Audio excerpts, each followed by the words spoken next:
When should you be having sex? Hi everyone, I'm Dr. Holly, sex and relationship therapist, and in this video I'm going to break down what the research says about the best time of day to have sex for men and women, and then I'm going to give you a little something more useful than a time on the clock, a way to stop waiting for the perfect moment and start actually creating it. Let's get into it.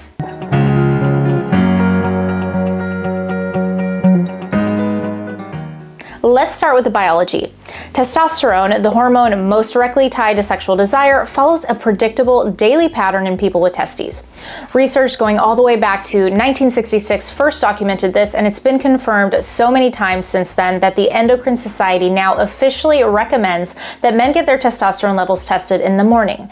Why? Because that's when the number is the highest. Also, hello, morning wood. And that testosterone surge doesn't actually start when you wake up. It starts when you fall asleep. Research shows that testosterone begins climbing during sleep, peaking around the first REM cycle, and is still riding high when your alarm goes off. So that morning energy you feel or that random erection in the middle of the night, that's hormonal. For men, the morning case is solid. Decades of research, consistent findings, not a lot of nuance needed, and if you're a man with a generally low-stress morning and a willing partner, the biology is genuinely on your side. But for women, it's a little different. Yes, women too have testosterone, and yes, testosterone matters for women's sexual desire too.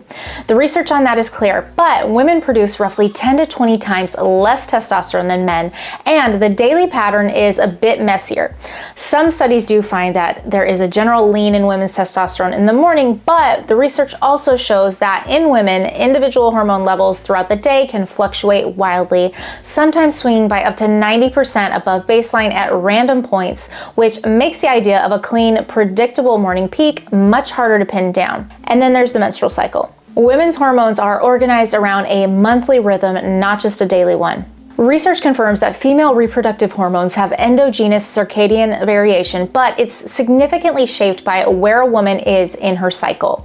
The hormonal landscape on day 4 of your cycle looks completely different from day 21, and if you're a woman or you're someone who menstruates, you understand this. So what does this mean practically? It means that for women, telling someone to just have sex in the morning because testosterone is higher is oversimplifying the science. The biological picture is much more variable, more individual, and more influenced by cycle phase than it is by the clock. And I wanted to be transparent about this because I see a lot of wellness content that flattens all of this into one simple answer, and your body is not a simple answer. So the question is, if science doesn't give us one universal answer for when is the best time to have sex, what is the best time? And well, short answer is, it depends. For me, best time of day is right when I get back from an early morning workout, and I can tell you exactly why it works. When I get home from the gym, I'm warm, I've got endorphins going, and I still have a little bit of that pre-workout going through my system. My energy is actually higher in that window than it is at almost any other point in the day. My kids are still asleep, I'm not in mom mode, I haven't checked emails, and the to-do list in my brain hasn't fully loaded. So my nervous system is in that rare state where it's activated but not anxious. My partner, who is less of a morning person than I am, is usually just waking up around that time, but he's also usually game anytime. So there's this window, and often a short one, where we can align. And in sharing this, I'm not telling you to copy my schedule. I'm telling you this because it illustrates something important. The best time isn't based solely on hormones or on the clock. It's based on what works best for you. You see, I understand my body well enough to recognize when I'm available, and not just physically, but really emotionally, psychologically available. So let me ask you something, and be honest with yourself. How often do you wait to feel turned on before you initiate sex or say yes to it?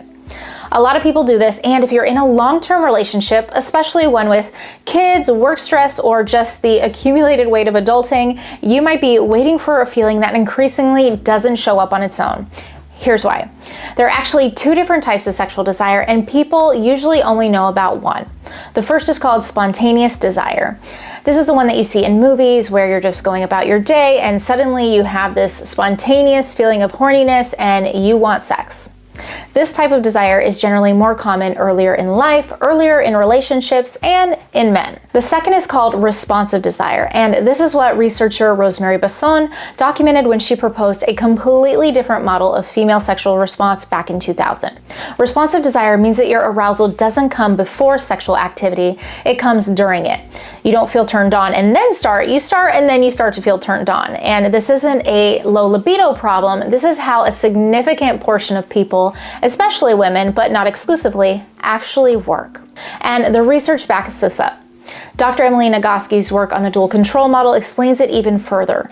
She describes sexual response as having two systems: an accelerator, which responds to things that turn you on or open you up to desire, and a brake, which is anything that feels unsafe, stressful, distracting, or puts a halt on those feelings of desire. For a lot of adults, and especially parents, the brake is on most of the time. Not because there's something wrong with you, but because your brain is doing exactly what it's supposed to do in a high-demand environment. And this is why timing matters less than context. You can have sex at the perfect testosterone hour and still not be present, connected, or fully into it if your brakes are too engaged. So the real question is, how do you release the brake?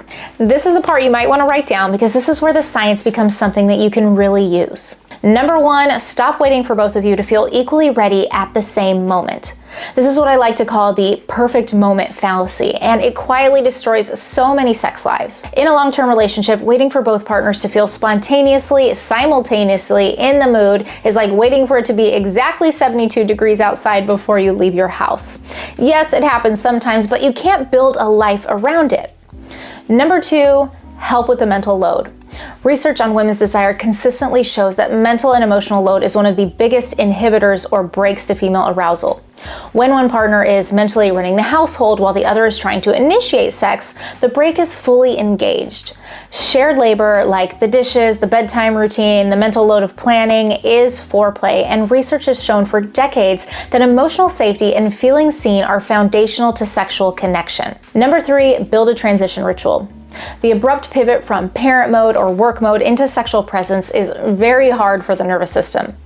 A bath, a 10-minute phone-free window, a walk around the block, these aren't indulgences, these are literally helping your autonomic nervous system shift gears. Without some kind of transition, you're asking your body to be sexual while it's still in survival mode. Number four, put it on the calendar.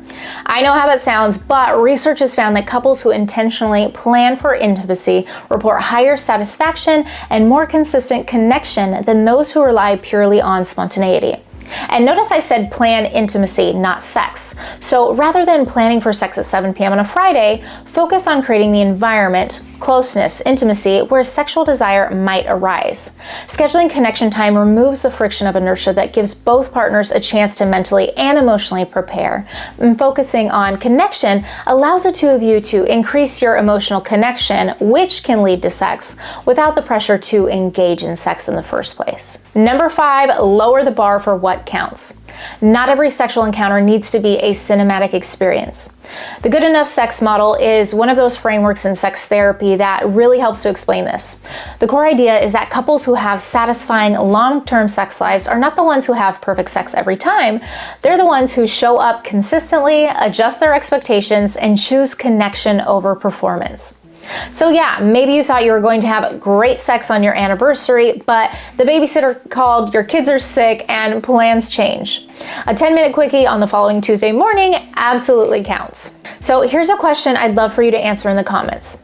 What time of day do you feel the most relaxed, present, and open to intimacy? That might be your answer to when the best time to have sex for you is. Here's what I want you to walk away with. Testosterone peaks can certainly aid in setting the right conditions, but the bigger truth is none of that matters if you're still waiting for conditions to be perfect before you make space for intimacy. Desire, especially in long-term relationships, is not something that shows up and then you respond to it. For most adults living real lives, desire is something you choose to make room for. You create the conditions, you lower the barriers, you show up even when it's not perfect. The couples I work with who have the most satisfying sex lives are not the ones who have figured out the best time on the clock, but they're the ones who have figured out what makes them both feel safe, present, and connected. And they prioritize that regularly at whatever time of day actually works for their life. So let's bring it home. Here's what we've covered today. For people with testes, morning testosterone is a real, well-documented phenomenon. If morning works for your life, your biology is rooting for you. For people with ovaries, the hormonal picture is a bit more complicated and a bit more variable and more dependent on where you are in your cycle than exactly what time of day it is. Responsive desire is real, it's normal, and for a lot of people it means you don't need to feel turned on to start, but you might need to start in order to feel turned on. And the things that can actually create the conditions for great sex: letting go of the perfect moment, sharing the mental load, building transition rituals, scheduling connection, and lowering the bar for what counts. Before you go, please do drop a comment below and tell me, what time of day do you feel the most present and relaxed for intimacy? I'd love to hear different opinions and different perspectives. And if this video helped you to think about this differently, please do share it with someone you think might benefit, or share it with your partner. If you enjoyed this and want to go a bit deeper on desire, feel free to check out the video that'll pop up on your screen next. And until next time, stay curious, stay connected, and remember, you deserve a healthy, happy, and pleasurable life.